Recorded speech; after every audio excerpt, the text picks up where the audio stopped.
messieurs les enfants, je vous prie d'excuser l'absence de M. Dossier, député, Mme Bonéon et Odile Mello. Je vous remercie pour votre présence à l'occasion de cette 5e édition de la fête médiévale de Corbeny. Celle-ci va être marquée par un événement particulier, objet de votre venue en cette place Saint-Marco. Nous sommes à la veille du centenaire de la Première Guerre mondiale, 1914-1918. N'était-il pas judicieux d'associer au mot guerre, sans en perdre la mémoire, le mot paix par le symbole d'une épée plantée dans un roc et prendre l'appellation Excalibur de Corbeny? Tout a commencé avec la rencontre de deux personnages. Monsieur Freddy Bethes, artiste ici présent, dont quelques œuvres sculptées en mémoire de ceux de 14 ont été exposées en bibliothèque en novembre dernier. Et monsieur Francis Berzano, concepteur du projet, président de l'association Saint-Marco, passionné de l'histoire avec un grand H de Corbeny. Pour vous démontrer, petit rappel sur quelques faits historiques marquants de notre village.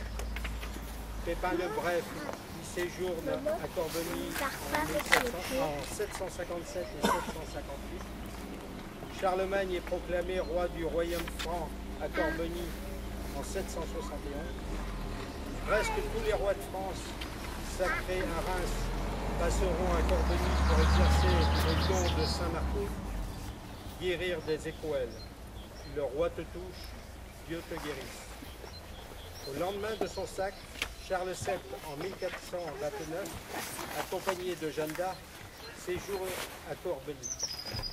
Nous pouvons croire que le blason de Jeanne d'Arc, représentant une épée lame pointée vers le haut, entourée d'une couronne royale, a dû inspirer l'œuvre présente, en inversant l'épée lame vers le bas, justement pour symboliser la paix.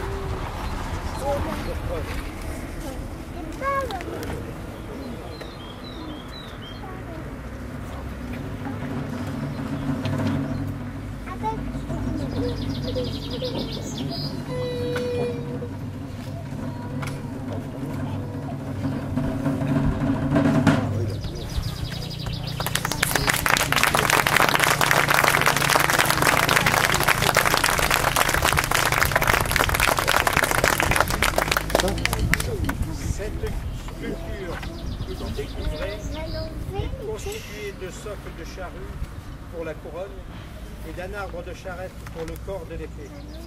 Ceux-ci ont été découverts à l'emplacement des anciens établissements vaudous en 1914. Actuellement, hôtel du chemin des Dames.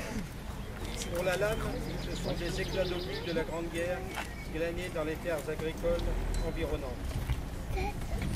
Il me faut vous remercier et vous féliciter, M. Bethes, pour votre sculpture.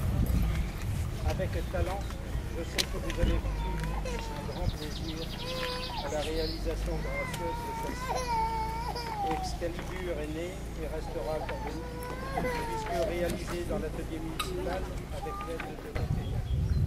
Merci à Christelle, Jean-Claude, Patrick, Gérard pour votre aide et participation.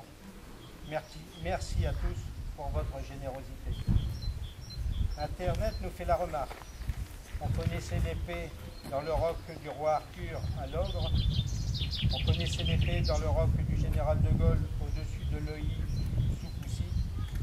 Nous pourrons dorénavant ajouter Corbeny dans cette liste en souhaitant que l'Excalibur de Corbeny, en dehors de son attrait touristique, soit une leçon de paix à travers son symbole.